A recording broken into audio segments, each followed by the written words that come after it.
Hello मित्रांनो, Biroba ship फार्मवर आपलं सहर्ष असे स्वागत आहे. बिरोबा शिप फार्म बारामती तालुक्यात कन्हेरी अशा गावात आहे. हे बघू शकता मित्रांनो, आता सध्याला आपण मुरघास त्यांना खायला दिलेला आहे. हे तुम्ही बघू शकता कसं आवडीने मुरघास असं खातायत. हे तुम्ही बघू शकता कसं आवडीने खातायत बघा.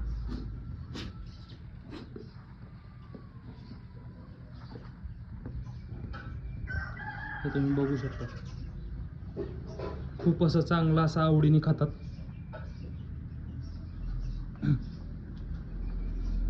घाबरतात काय काय माद्या.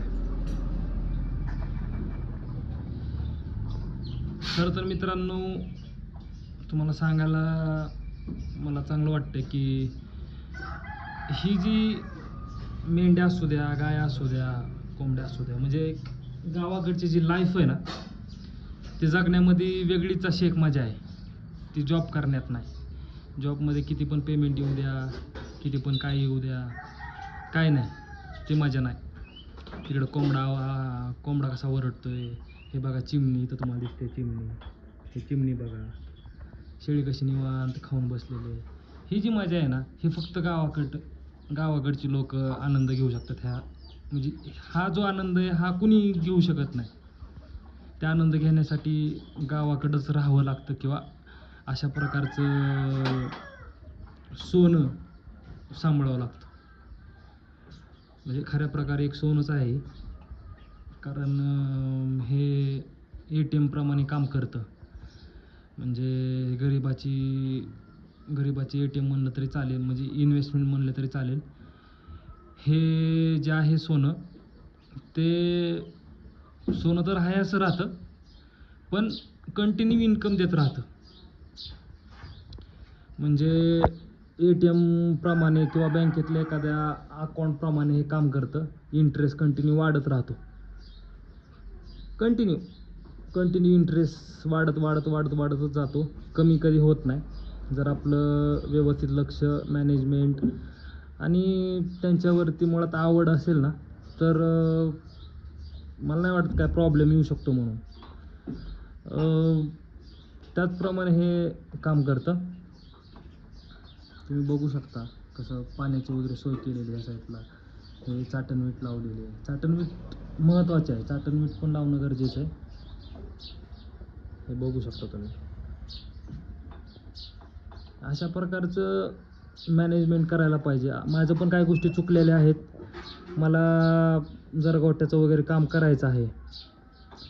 काही गोष्टी माझं पण काय प्रॉब्लेम आहेत, मी तुमच्यात असं व्हिडिओ वगैरे बघूनच शिकत असतो.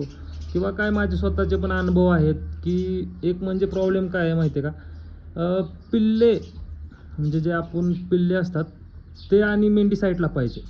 म्हणजे कंटिन्यू जर एकत्र असेल तर असा रिझल्ट होतो. हे बघा, हे मादीचं पिल्लू कंटिन्यू ह्याच कप्प्यामध्ये होतं, साईडला जात नव्हतं ती. त्यामुळे अशा प्रकारे म्हणजे ते मादी पण व्यवस्थित होत नाही आणि ते पिल्लू पण एवढं चांगलं व्यवस्थित होत नाही. त्यामुळं मला असं वाटतं की दोन्ही सेपरेट पाहिजे. म्हणजे मोस्टली एक 3 ते 4 कप्पे पाहिजेतच जर तुम्हाला एक चांगल्या प्रकारचं मेंढी पालन करायचं असेल तर. म्हणजे तुम्ही चांगलं व्यवस्थित करू शकता. 4 कप्पे कशासाठी, तर एक कप्पा जे आपल्या खाली झालेल्या मेंढ्या आहेत, म्हणजे भाकड काळासाठी त्यांना फिरायसाठी तो जरा कप्पा मोठा पाहिजे, जेणेकरून त्यांना फिरायला वगैरे जागा भरपूर येऊ शकते. जे बाकीचे जे कप्पे आहेत ते एक वेलेल्या मेंढ्यांसाठी, एक गाभण मेंढ्यांसाठी आणि पिल्लांसाठी, असे 4 कप्पे सेपरेट पाहिजेत. 4 कप्पे जर सेपरेट असतील तर काही प्रॉब्लेम येत नाही. आणि जर शक्य असेल तर एक नरासाठी सेपरेटच एक कप्पा पाहिजे. माझ्याकडे जरा जागेची पण कमतरता असल्यामुळे मी थोडंसं हे केलेलं आहे. बाकी व्यवस्थित आहे सगळं. आता ह्यातून मला एक वर्ष फक्त झालेले आहेत. त्यातून मी असंच वर अनुभवातून शिकत आहे. माझे पण बरेच प्रॉब्लेम येत आहेत मला पण. म्हणजे सुरुवातीच्या काळात भरपूर प्रॉब्लेम आले. अजून देखील भरपूर प्रॉब्लेम येतात. पाऊस वगैरे पडला तर इथं खालच्या भागामध्ये खूप राडा होतोय. तो पण जरा थोडासा प्रॉब्लेम आहे. बाकी अजून तो मी तुम्हाला पिल्लांचा एक सांगितला, पिल्ले सेपरेटच पाहिजेत आणि आई सेपरेट पाहिजे. 1 तासभर किंवा अर्धा तास फक्त सोडली पाहिजे आईपाशी. बाकी वेळेत सेपरेटच पाहिजेत. आणि असं प्रकारचं हे पाहिजे. हे बघू शकता तुम्ही माझं नारी सुवर्ण कसं ब्रीड तयार झालेलं आहे. हे बघा तुम्ही, आदतमध्ये बच्चा आहे अजून. एक बघा तुम्ही तिला कसं पोट वगैरे, कसं स्ट्रक्चर वगैरे कसं तिचं. हे अशा प्रकारचं चांगल्या मॅनेजमेंटमध्ये होतं आहे. अजून देखील माझ्यात मला खूप असे बदल करायचे आहेत माझ्या फार्ममध्ये. हळूहळू चालू आहे. त्याचबरोबर अजून असे बरेच काय प्रॉब्लेम येत आहेत, ते पण तुमच्यासोबत मी कंटिन्यू शेअर करत राहील. तुम्ही देखील तुमच्याकडे काय ह्याच्यावरती काय उपाय असेल किंवा कमी पैशात अजून काय करू शकतो का, ते देखील मला कमेंटमध्ये सांगा. इंटिग्रेटेड शेडचं जर झालं गेलं त्याला थोडंसं बजेट जास्ती जातं आहे, त्याच्यामुळे तो मी लगेच तरी काय माझा प्लॅन नाही आहे त्याचा. ते सोडून दुसरं काय जर करू शकतो का ते देखील सांगा. बाकी माझ्या मेंढ्या वगैरे तुम्हाला कशा वाटतात, काय कसं काय ते कमेंटमध्ये तुम्ही सांगू शकता. म्हणजे त्यातून मला समजून येईल की माझं काय गोष्टी चुकत आहेत का, किंवा बरोबर काय गोष्टी समजून येतात मला पण. हे तुम्ही बघू शकता. हे माझं एक 2.5 महिन्याचं पिल्लू आहे माडग्याळचं, आणि मला माडग्याळ आणि नारी सुवर्ण क्रॉस आहे. मी आज सकाळीच वजन केलं त्याचं. तर वजन त्याचं 19 किलो आणि 300 ग्रॅम भरलं आहे. तरी ते तुम्हाला मी मगाशी आई दाखवली त्याची हेवाली तांबडी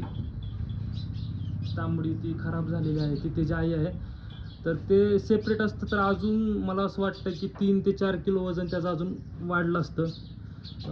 थोडंसं मॅनेजमेंट चुकीचं असल्यामुळे, म्हणजे मला जागा जरा व्यवस्थित नसल्यामुळे तो एक प्रॉब्लेम आहे. हे खूप म्हणजे त्याला माणसं आली की ती लगेच जवळ येतं पहिल्यापासून, म्हणजे त्याला सवय आहे. ते पण 1 वर्षाचं झालेलं आहे आता सध्याला. आता मी गावरान बोकडकडनंच सुरुवातीला भरलेलं आहे. नंतरच्या वेळेस मग मी एक मला कोटा जातीचा बोकड आणणार आहे मी, किंवा सोजत जातीचा आणून मी ते घरी ठेवून ब्रीडिंगलाच करणार आहे. सुरुवातीला तर मी गावरान बोकडाकडूनच त्याला भरलेलं आहे. आता सांगता येत नाही काय असू शकतं, किंवा हे तुम्ही बघू शकता चाटण मीठ कशी आवडीने करतात, हे तुम्हाला लगेच लक्षात येईल. अशा प्रकारचं आपलं छोटंसं असं फार्म आहे. अजून मोठं करण्याची इच्छा आहे, वाढवण्याची इच्छा आहे. बघूया, तुमच्या आशीर्वादाने आणि तुमच्या मार्गदर्शनाखाली करत जाऊ. त्याचबरोबर मी माझे काही वाईट अनुभव किंवा चांगले जे काय अनुभव असतील ते तुम्हाला शेअर करत राहील. तुम्ही आपल्या चॅनलवरती सबस्क्राईब करा आणि लाईक करा. लाईक केल्यामुळे काय होतं आहे, मला पण तुम्हाला सांगण्याचं जास्त आनंद वाटेल की कोणतरी आपला व्हिडिओ बघतात, शेअर करतात. त्याच्यामुळे लाईक पण करा. काय चुका असतील किंवा अजून काय करू शकतो का ते तुम्ही कमेंटमध्ये सांगू शकता. बिनधास्त सांगू शकता, काही प्रॉब्लेम नाही. हे तुम्ही बघू शकता. हे त्याची आई आहे. अजून जर थोडंसं पिल्लू साईडला आणि ते दोन्ही असतं तर अजून चांगलं झालं असतं, ते मला समजलेलं आहे.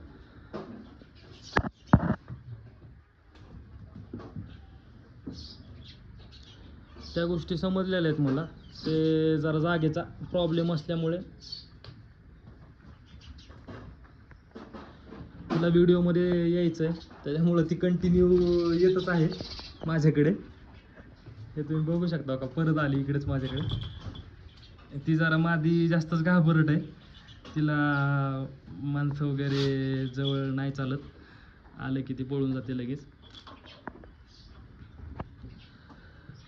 सध्या माझ्याकडे नारी सुवर्णचा एक नर आहे. त्या नरापासून मी बऱ्यापैकी सगळ्या माझ्या क्रॉस केलेल्या आहेत, आणि माझ्याकडे एक डॉर्परचा देखील नर आहे.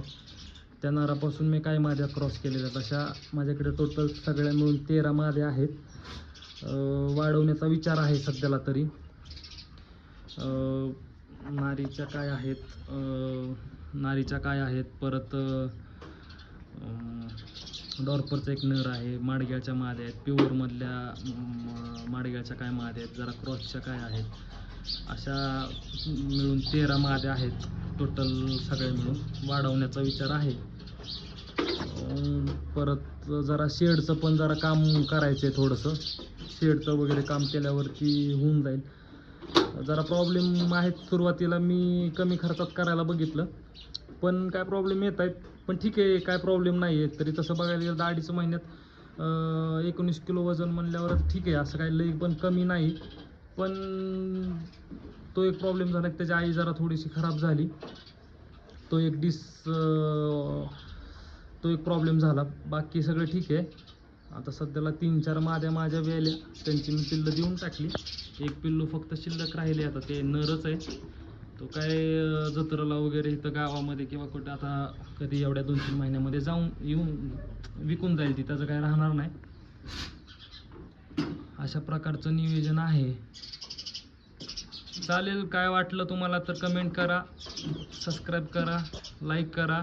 तुम्हाला जर काय असं वाटत असेल की काय गोष्टी करायला पाहिजे किंवा अजून काय माहिती पाहिजे नसेल तर त्याच्यावरती असं कमेंट करा. मी त्याच्यावरती एखादा व्हिडिओ तयार करेलच. आणि अजून देखील मला काय होतं, मी कामाला जॉबला जातो, त्यामुळे मला जास्त वेळ मिळत नाही. असं रविवारचा वगैरे कधीतरी एखादा वेळ मिळतो, त्यावेळेस मी प्रयत्न करतो.